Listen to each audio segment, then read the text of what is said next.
اور اب میں وہ بات کہنے والا ہوں جو بہت ہی اہم ہے، بہت ہی اہم ہے، اور میں سمجھتا ہوں کہ ناظرین کو بھی اس کو بہت غور سے سننا چاہیے کہ یہ شریعت کیوں ہے؟ نماز، روزہ، حج، زکوٰۃ، یہ شریعت کیوں ہے؟ شریعت آپ کے اندر جا رہی ہے، شریعت ان پٹ ہے، ان پٹ ہے، تو آؤٹ پٹ کیا نکلنا چاہیے؟ میں اپنے نوجوانوں اور بچوں کو سمجھا دوں کہ ہر مشین کی دو چیزیں ہوتی ہیں، ایک ہوتا ہے ان پٹ اور ایک ہوتا ہے آؤٹ پٹ۔ ایک پنکھا، بجلی کا پنکھا، اس کا ان پٹ کیا ہے؟ اس کا ان پٹ ہے الیکٹریسٹی، اور اس کا آؤٹ پٹ کیا ہے؟ ہوا، جو ہمارے لیے فائدہ مند ہے۔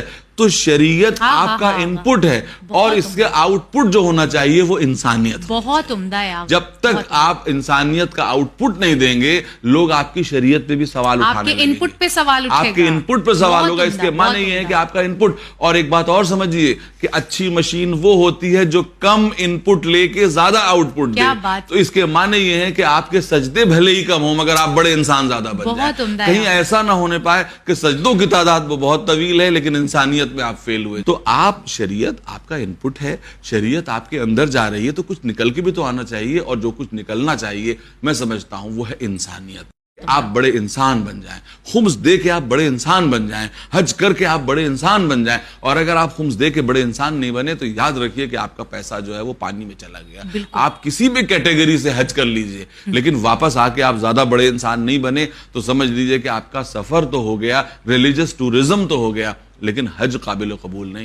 ہر بار جب آپ سجدے میں جائیں تو سجدے سے سر اٹھانے کے بعد آپ کو لگے کہ اللہ کے مخلوق کے سامنے ہم اور زیادہ جھک جائیں۔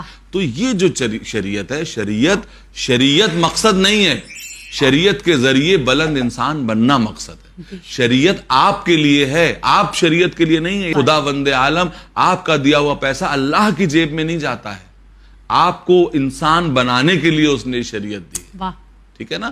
تو بس یہ سمجھ لینا چاہیے کہ ہم کر سکتے ہیں، ہم ایک اللہ کی عبادت کرتے ہوئے، ایک نبی کو مانتے ہوئے، اس کی کتاب پر عمل کرتے ہوئے سب کو اپنا بھائی بنا سکتے ہیں، سب کو اپنا بھائی بنا سکتے ہیں۔ کیا یہ بتائیے کہ جو گھریلو جھگڑوں کی وجہ سے بھائی چارہ ٹوٹ جاتا ہے، بھائی کا بھائی سے رشتہ ٹوٹ جاتا ہے؟